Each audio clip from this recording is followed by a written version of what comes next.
오늘은 인터넷 사기 관련 내용을 소개해 드리겠습니다. 최근 인터넷과 TV 재가입을 둘러싼 사기 피해 사례가 증가하고 있습니다. 많은 소비자들이 재가입이나 재약정을 통해 더 나은 혜택을 받기를 원하지만 이를 악용한 불법 마케팅과 사기 행위가 빈번하게 발생하고 있어 각별한 주의가 필요합니다. 가장 대표적인 사기 유형 중 하나는 불법적인 재약정 유도입니다.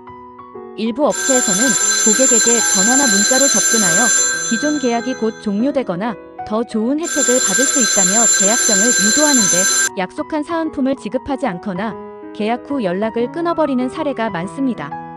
또한 신규 가입이 가능하다고 속여 기존 계약을 해지하게 만들고 결과적으로 위약금이 발생하게 하는 방식도 흔히 사용됩니다. 위약금을 대신 내준다는 방식의 사기도 조심해야 합니다. 일부 업체에서는 위약금을 100% 지원해준다고 하지만 실제로는 일부만 지원하고 나머지는 소비자가 부담하게 만드는 경우가 많습니다.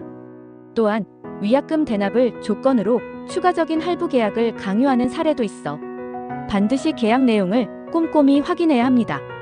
가족 명의를 도용하거나 불법적으로 여러 회선을 개통하는 방식도 문제가 되고 있습니다.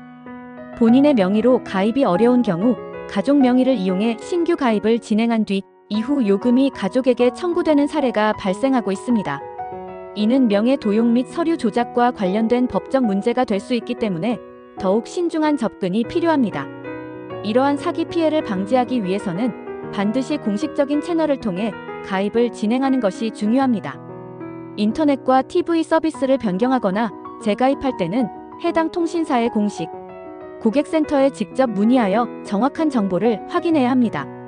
또한 재약정 혜택을 비교할 때는 비공식 업체에서 제공하는 조건과 차이를 명확하게 따져보고 의심스러운 조건이 포함되어 있지는 않은지 주의 깊게 살펴봐야 합니다.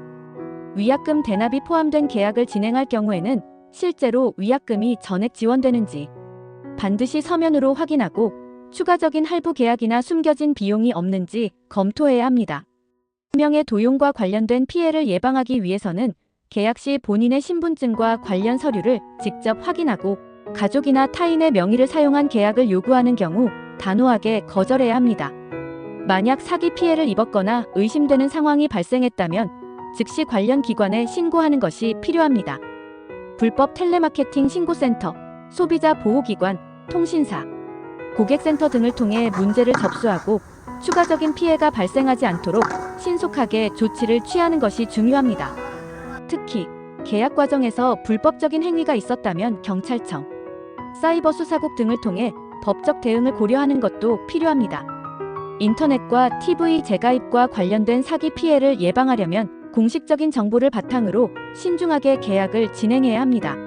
혜택이 과도하게 좋거나 서류 확인 없이 빠르게 진행되는 계약이라면 한 번 더 의심해보고 확실한 정보를 확인한 후에 결정하는 것이 안전합니다.